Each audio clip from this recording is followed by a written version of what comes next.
We're Senate Education Committee. We're back after a short break. We're going back to H 941 to miscellaneous ed bill. And we have with us the reporter of the bill and chair of this the House Education Committee. All right. So yeah, Peter Conlon, House Education. H 931 has a lot of pages, but not a lot of most of that is sort of necessary. We just go very quickly, section by section. The part under the category of moratorium on approval of new approved independent schools is really to clarify that moratorium was not to apply to the sale of an existing therapeutic independent school that continues operation as an independent therapeutic school. The reasons necessary, one would think, well, yeah, it shouldn't apply. The State Board of Education, which is in charge of approving independent schools, felt otherwise, that it was creation of a new LLC. Those legal opinion they got was that was creation of a new independent school. So this is to clarify that was not the intent, that it's maintaining an existing one. It's just going to have a new owner at the end of the LLC. So when we went through this with council, Senator Hinsdale asked the question, should we eliminate the moratorium on the therapeutic schools altogether because they're in such demand? And I'm sure you've had that discussion. We did and didn't. I think from a philosophical point of view, I think the hope is that if we move to shared service agencies and shared services, whether it be through SUs or SVs or CSAs, that the way to meet that demand is using the infrastructure that we have, and that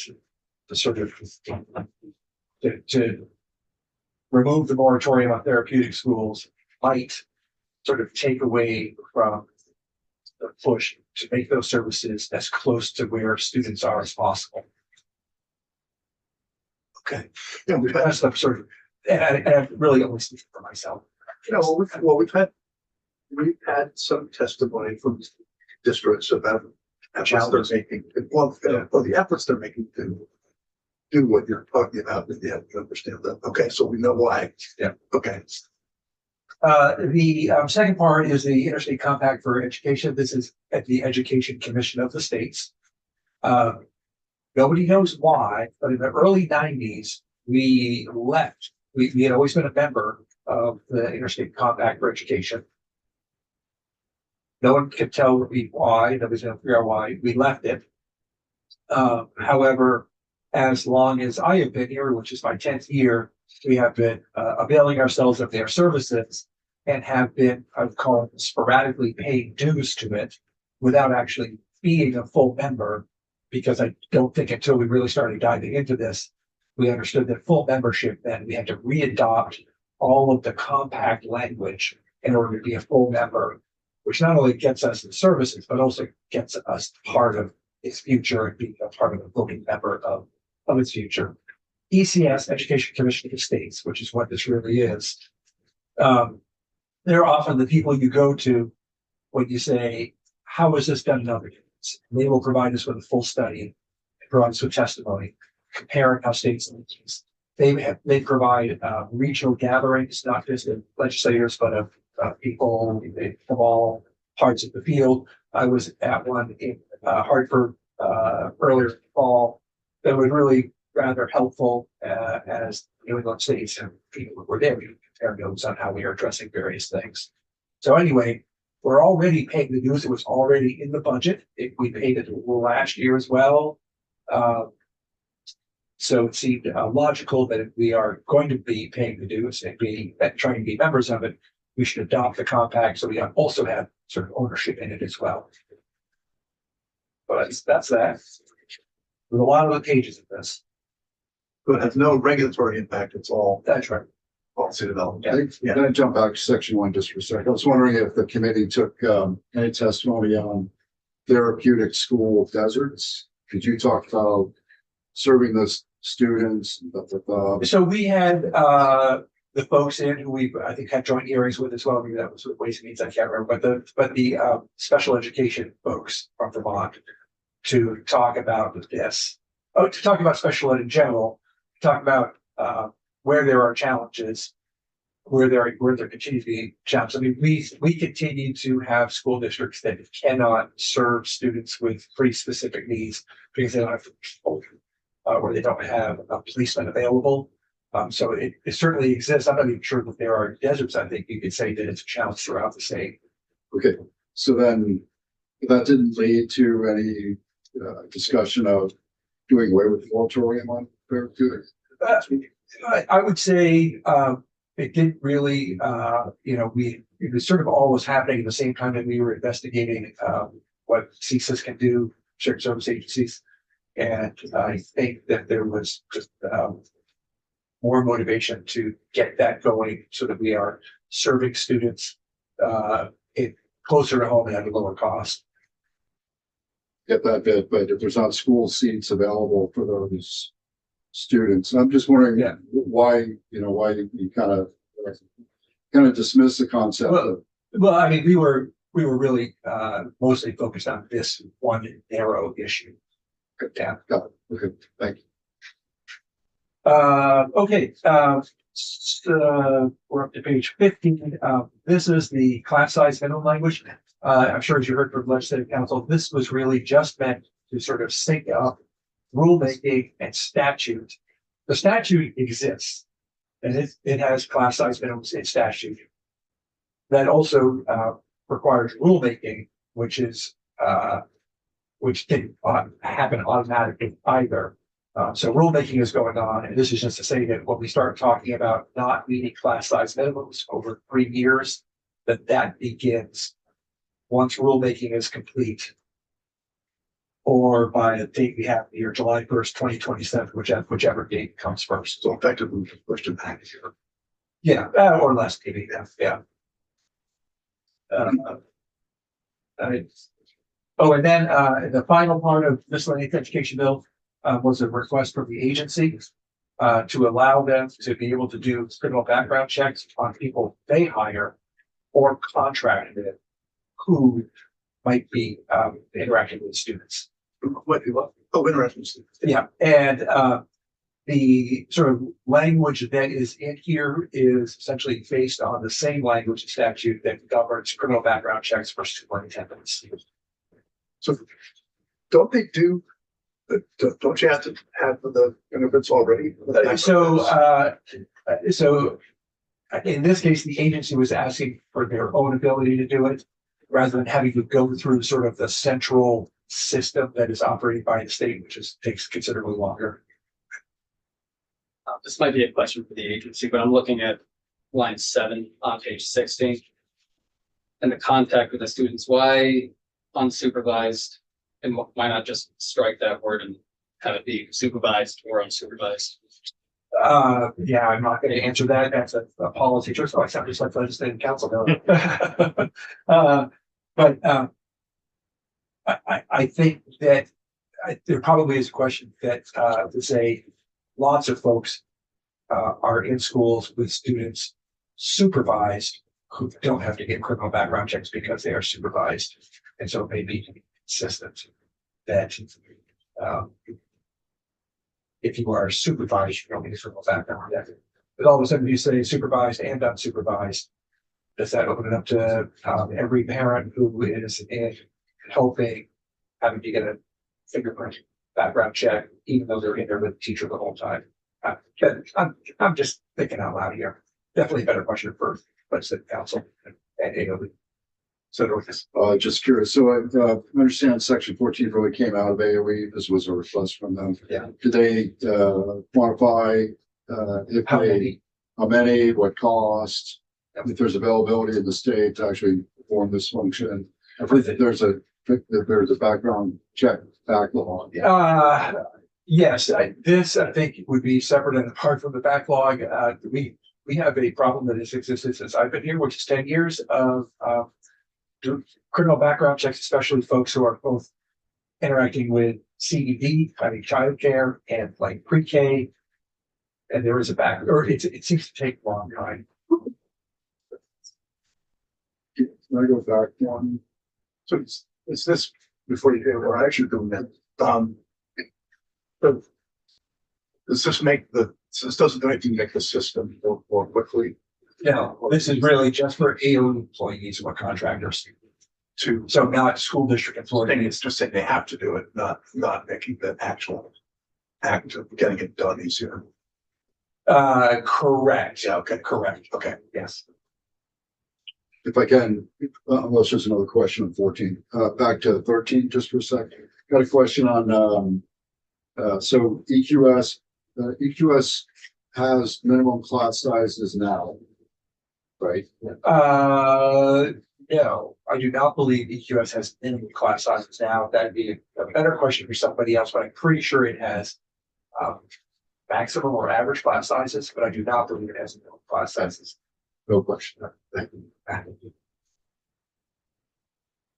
But verify that with somebody with a better level of expertise on QS.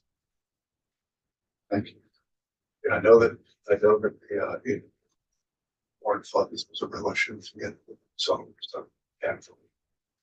So, a lot of pages, not much there. Any questions? I know that you guys mentioned Ezra with fiscal notes and it's in the fiscal note. And I know some of them. Yeah, I don't think we have a fiscal note. I think Ezra said this one. Yeah, you just came over, so you got a 2-pager.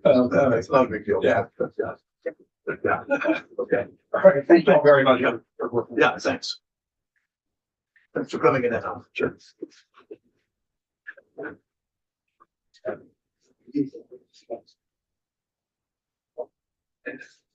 No, well.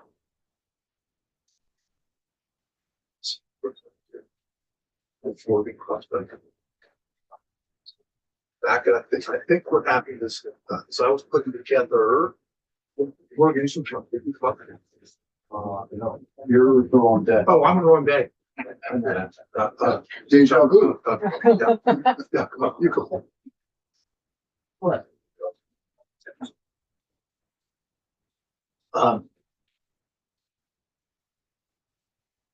So this, came up, I was saying, for better weeks, just really wanting to, dive in a little bit more to the notion of the colleges having the. I appreciate the question. I just wanted to take advantage of the opportunity to kind of step back again a little bit. Yes. And if you were here Thank you. earlier. So for the record, For the record, I'm Beth Baum, the Chancellor of Vermont State Colleges. And I do have a presentation, to sort of address some things, and then maybe I can take some questions. So, and I do want to thank you all for having me here today. I'm always excited to come and join you. And I did want to walk through our strategic vision and how we are aligning the state colleges with Vermont's needs. And I do just want to be clear from the start that this is one system, the Community College of Vermont and Vermont State University. We work together as a unified system to serve all Vermonters. So, as we all know, Vermont is facing real challenges. We have workforce shortages, demographic declines, and access issues in rural areas. Our job as the system is to make sure that our system is directly aligned to solve those challenges.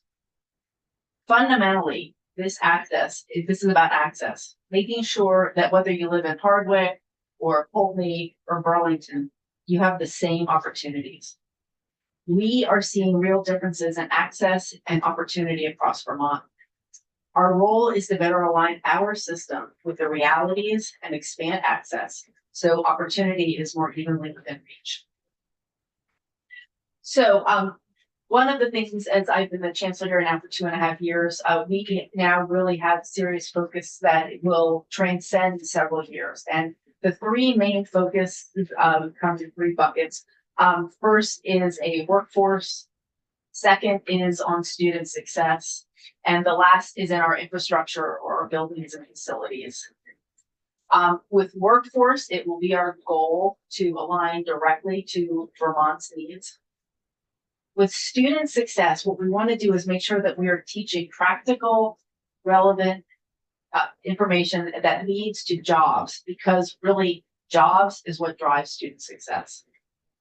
And as our facilities, what we're trying to do is make sure that they are used in the ways that best serve today's students.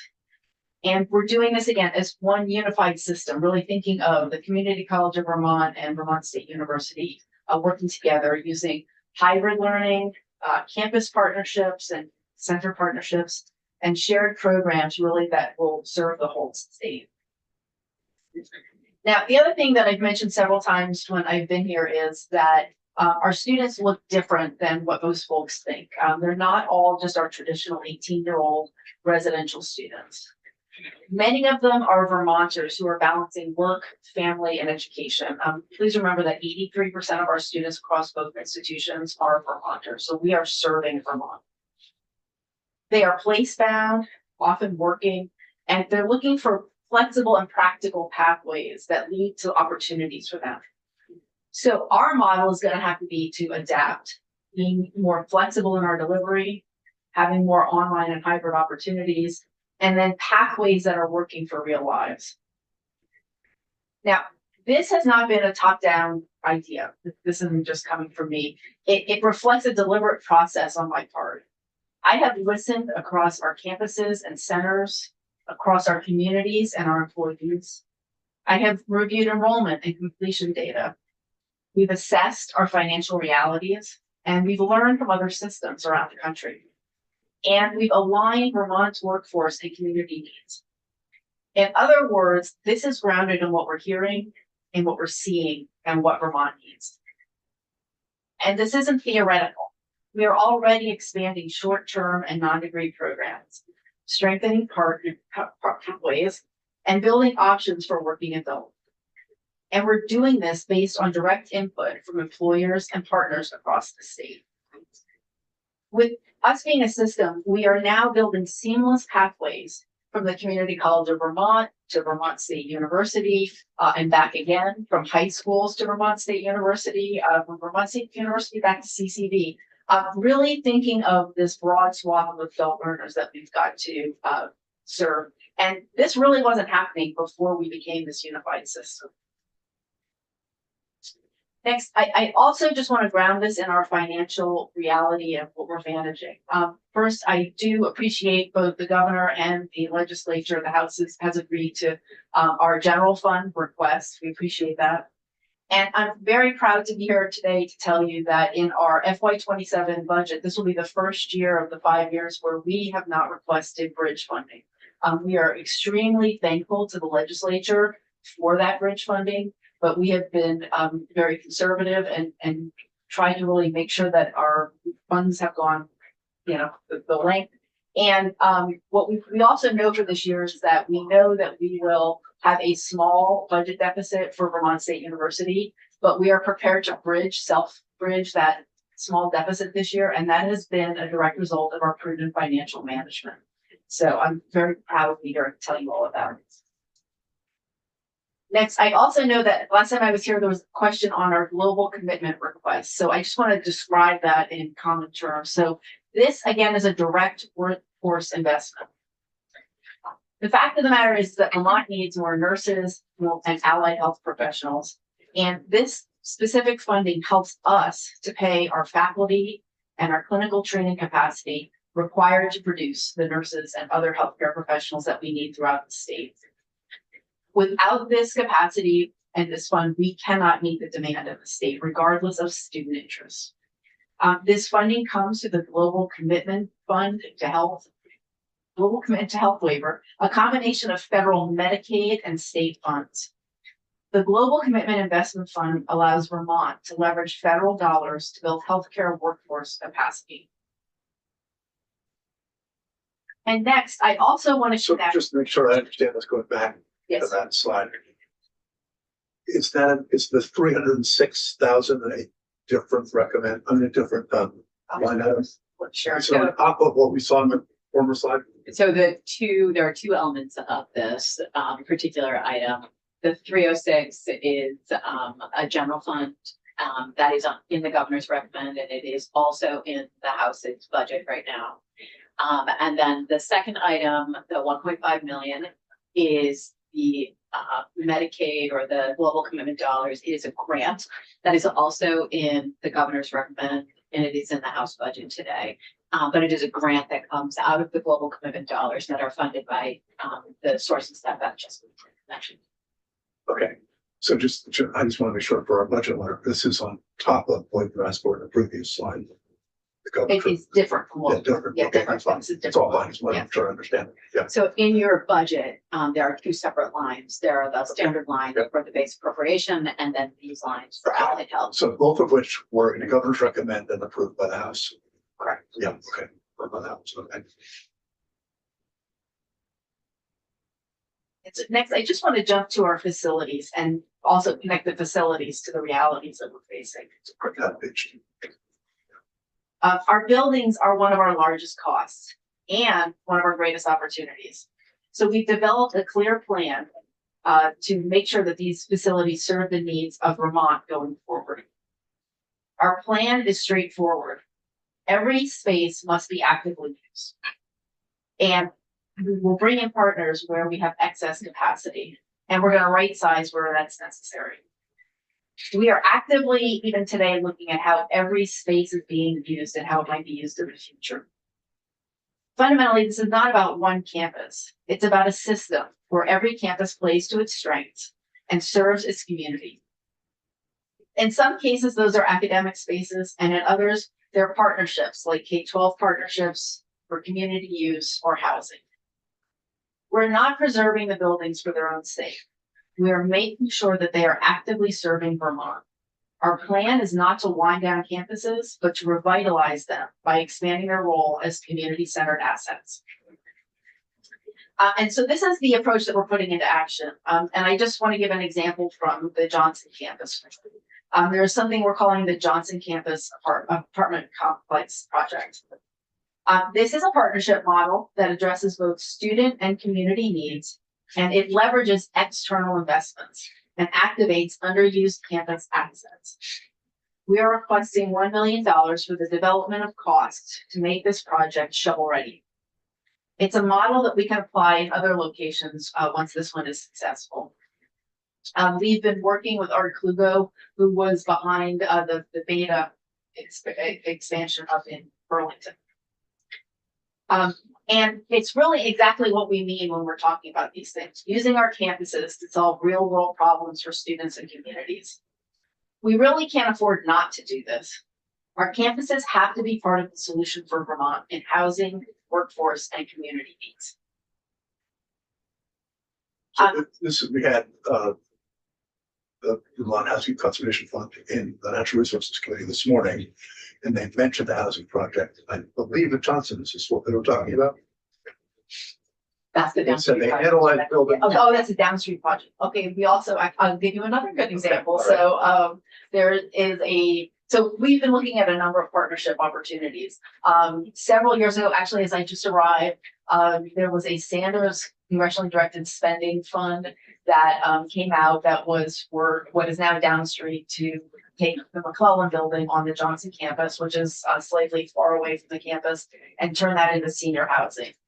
In addition to that, they then went out and applied for a disaster relief grant, which they received. And so they will purchase that building from us. They will build senior housing, and that will be on our campus. And that's really just another good example of how we're using the Johnson campus to make sure that we're revitalizing these campuses. Now, what also is the benefit to our students in this? Just imagine having students who have an opportunity to do internships at a senior housing facility, and maybe they could live in one of these Johnson apartments. In addition, we've been talking to the Johnson Health Center, which is in the floodplain down in Johnson. They are interested in moving it onto our campus. We'll probably do so this spring. Other opportunities for our students, and then also just having a doctor's office that's really close to them will be so important. So the Johnson example really is, I think, one of our best examples for how I think that this will look, looking for community partners where there are opportunities for our students and opportunities really to make those campuses more vibrant as we're moving forward. Again, as the needs of our students change. So our students don't always need physical campus presence to do academics, but they do need them for some of these other opportunities to do hands-on learning and training. So over the next 5 years, we're going to be focusing on aligning our programs, right sizing our footprint, and expanding our workforce pathways. Over the long term, this is really going to be about fully aligning what we offer, programs and facilities with Vermont's needs. And we're not maintaining the status quo. We really are aligning the system to deliver for Vermont. And we are so grateful again for your support in all of this. And we're committed to building a system that delivers for Vermont. So thank you all for having me. And I'm happy to take questions. Yes. You addressed, I could address public safety of students by merging with the general population. Oh, well, we have public safety certainly on our campuses now. I would look at this just as UVM in the middle of Burlington does. So, we have public safety, but obviously we're very close partners with safety in other regions. And so again, these campuses will just become community centers where, they'll have an opportunity to interact with the larger community and at a closer proximity. Questions? Yes. Question. So, I believe this is the right name of Workforce Development Office Yes. under Economic Development, and that might be the right thing. Do you work with them to understand the labor needs of the state?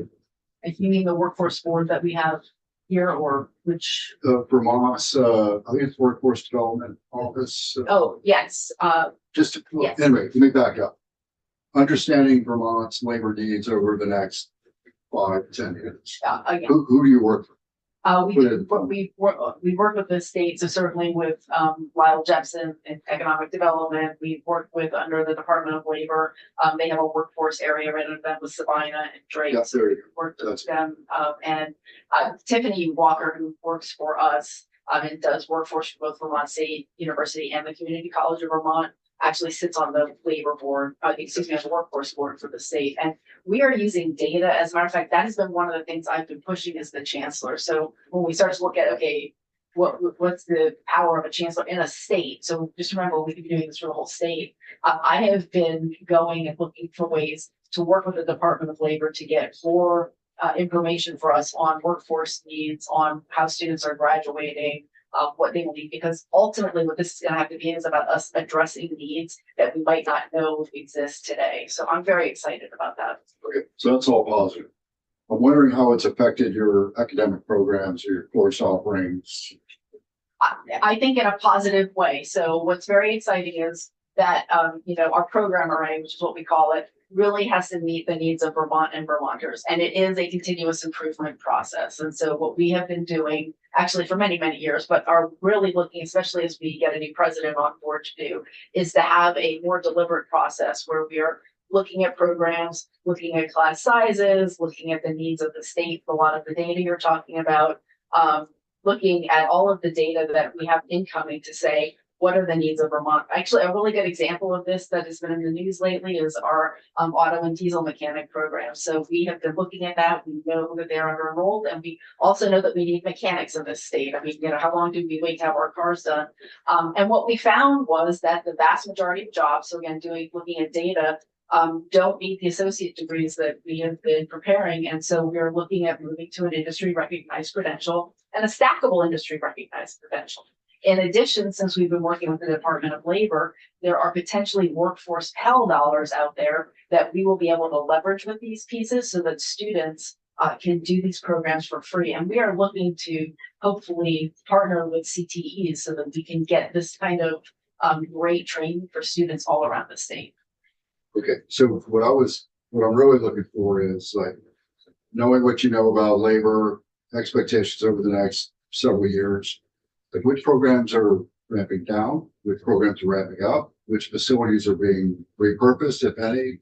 That it's kind of like you're projecting. You had a slide 12 had 10-year, 5-year goals, 10-year goals, etc., which is certainly appropriate. I'm just wondering what net effect it's had on program offerings or how just how you morph to fit that So in the shorter term, as we are looking at programs, if we're talking about programs and facilities, you know, as I said, we review every year data that we have just to see which programs have students. Class average size is usually one of the data points we use, in addition to what are the workforce needs of the state. And so, you know, we have looked. I will say, you know, Vermont State University is brand new. We're not, you know, who we were in 2019, and so really looking at what are the programs that are out there, you know, starting to really review our program arrays again and saying, okay, now that we have been Vermont State University for 2.5 years, what will that mean for some of these programs? So a couple of examples, we have been looking at a environmental science. We have it at Castleton and Johnson. So what does that mean? What are the needs of the state and how will we do that? And so looking at all of that data, running it through a process with our faculty, we will be looking to do it. The auto diesel program also is another good example. We had a couple of concentrations in English programs where we had a lot of overlap, and so we put those down.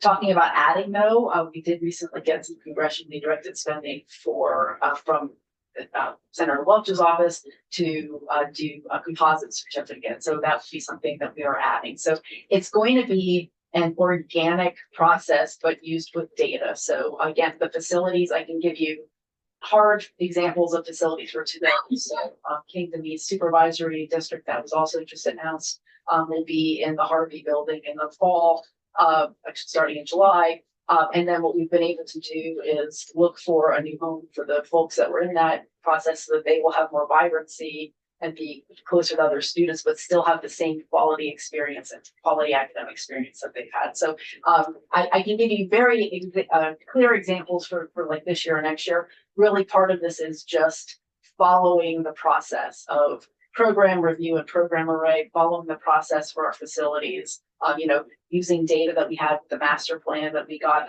just as I arrived. So just looking at a lot of different data points and taking them.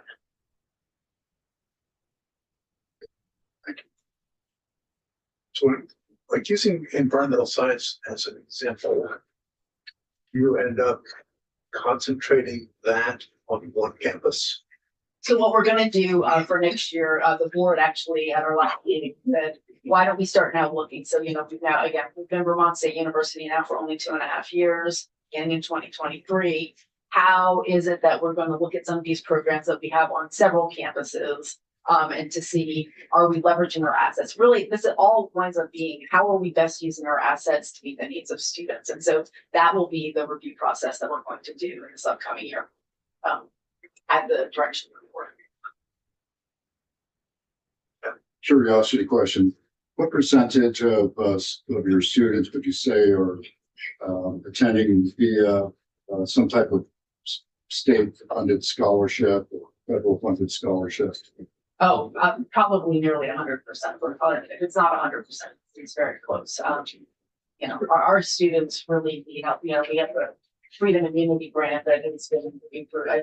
It's a game changer for our students. And you know, I think I've mentioned that our students in Vermont and families who are feeling financial pressures from all around sometimes just look at the cost of education and say, I'm not even going to do this. So forget that we even get them to the point of, I want to be a teacher, I want to be a mechanic, but they say, I can't even afford that. And these kinds of programs really will help us and our students to actually say, yes, I might be able to do college because I can afford it. But affordability really is the number one reason. When we talk about access, it's affordability and then flexibility. But would it be fair to say that the scholarships, the Unity Freedom and Unity and Freedom. the 802 Opportunity for CC are not tied to the actual state's labor needs? Those are not, because what we feel is, again, we do have some scholarships that are tied to those needs. Healthcare is a great. Healthcare is a good example. We've been working with even some other funding to see what can we get scholarships for teachers. Step one really is there are many Vermonters who look at the cost of an education and say, I'm not even going to consider that. And so this is our way and vehicle to say, yes, I actually could do college. I can try this. I can maybe try a class or two and see if I can be successful, see what's out there, you know, figure out the 4 or 5 different things that they might want to be. So If I only had a nursing scholarship, then someone who's thinking they want to be a teacher may think, oh, then college isn't for me. So those are deliberately broad so that we can really start to recruit as many students. It really winds up being the open end of the funnel for the system. So it's interesting that we're just at the end of the day, now that a number of, at least it used to be that of many of the scientists who ended up at Fish and Wildlife came through the animal science. And it's interesting to think about the opportunity for college in one of the campuses to have a spectacular program in environmental science, which makes sense on the one hand. On the other hand, the downside, and I think, given what you sort of were suggesting in one of the slides earlier, is that the people who are adults who are placed kind of settled that it's here that they don't have access to it. So if you've got a bridge, Yes. you've got the challenge. It's interesting. If Certainly. you had all 18-year-olds who were coming to live in dorms, they call Sensible, well, we put that one in one place, you want to run those science, you go to that campus. Where it's a little more complicated than that. It is. I mean, we're trying to make sure that we're serving all Vermonters. And certainly, in addition to just purely distance programs that are fully asynchronous and online, another great program we've had is what we're calling Face the Data Plus. So it is possible for a student on the Linden campus who is, maybe an virology student, to also take one of the gen eds down on the Castleton campus because we have this great technology now. So that is one of the ways that we could serve the needs of a student who was placed down and not able to get to one of the campuses. Also, a lot of times with some of these programs where there are apprenticeship type experiences with them, so a plumbing apprenticeship, what we see is having distance options for the actual academic learning, the classroom learning, be online, so that they can do the practical hands-on learning in the classroom. It's also so. But we're also looking at some other really cool things. So I'm looking at those VR cameras for nursing students, which is something that's out there, so that you could even maybe potentially do some of your nursing practicum experiences sort of anywhere. So we're trying to really be on the cutting edge of what's next. This is this notion of what's next, how do we leverage what's next, really looking into all of that. Yeah, that's actually interesting. If you think about a completely remote education, it's not great, but a class here and there, Yeah. while you're doing, like, it really could work really well. So it's fascinating. Yeah. And for some folks, a lot of times we hear people say, I would really like this to be in person, but then it doesn't fit into their lives. And so we really do have to be looking at how can they fit college into their life. I'm taking care of a parent. I have a child who's in school that I've got to pick up. I've got a job that, makes me place bound. This might be the only way I can actually access that education.